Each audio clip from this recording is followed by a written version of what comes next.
Our music will take you to the El Rey tonight for The Heavy.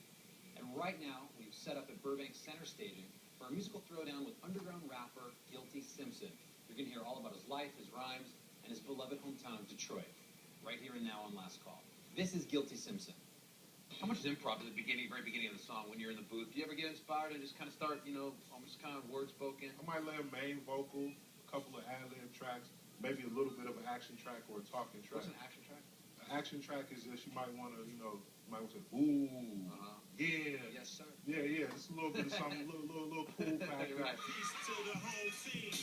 My peoples do their own thing. They let more than a phone ring. A couple of interviews with you I wanted to ask you about where you use terms like fighting on different fronts or us against them in reference to the music game. It almost sound like war terms. Yeah, it's a fight between the underground and the mainstream, the freedom fighters against the puppets, you know what I'm saying?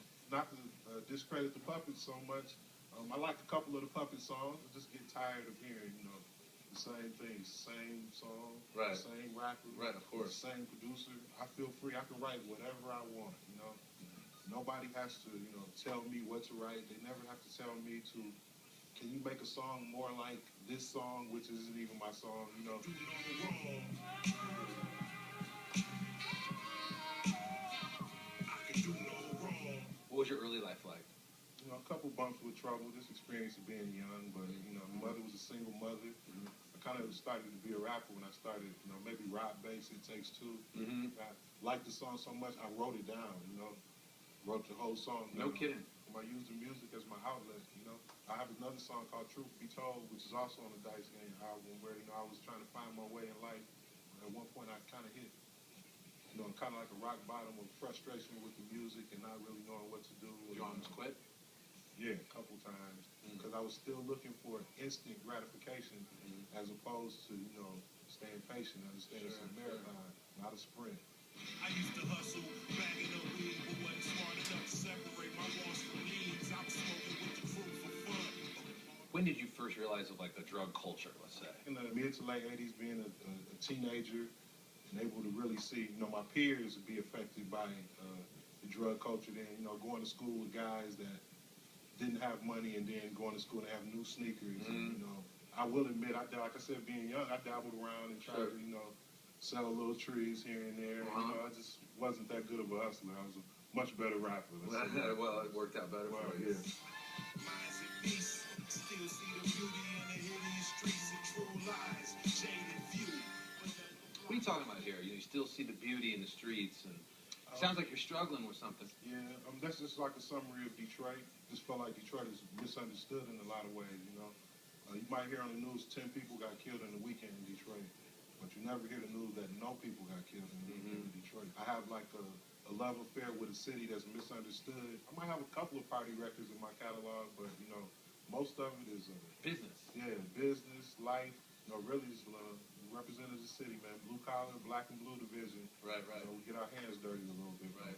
So, Yeah, you like Cool G rap, right? That's my KGR. top guy right there. Yeah. What is it about KGR in particular? I learned Cool G rap through another rapper that was my favorite. That's Big Daddy Kane. Sure. They interviewed Big Daddy Kane and asked him one time who was the best rapper. He said it was Cool G rap. You know what I'm saying? And I was like, what? Right. It's Big Daddy Kane. Shouldn't idolize anybody. Nevertheless, somebody in his own crew. And I went to it, and sure enough, his music spoke for it, man. He's the greatest, in my opinion. Yeah, I'm right there with you, man.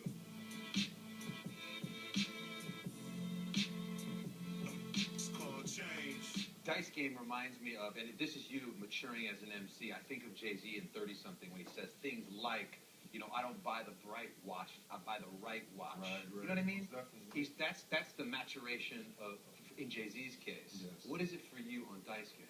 I came up doing open mic raps.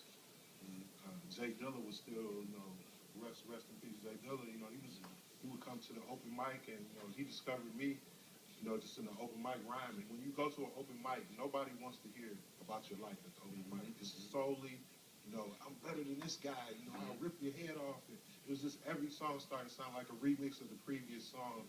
I need to really put something in the music that can really stick to the ribs, I started with a track called Man's World, where I rapped about, the damaged relationship I had with my father. And I started touring with it, and people would start yelling from the crowd, you know, man's world, man's world. They could relate. Right. And then when I started seeing that those were the songs that really affected people and they were really able to get my message, and, you know, that's when you really hit home as a rapper, and that's what I do. You are the truth. Thank you for your time today, man. Congratulations. Thanks for having me. It's called change. I gotta say, I really enjoyed my hang with Guilty Simpson. Thank you so much.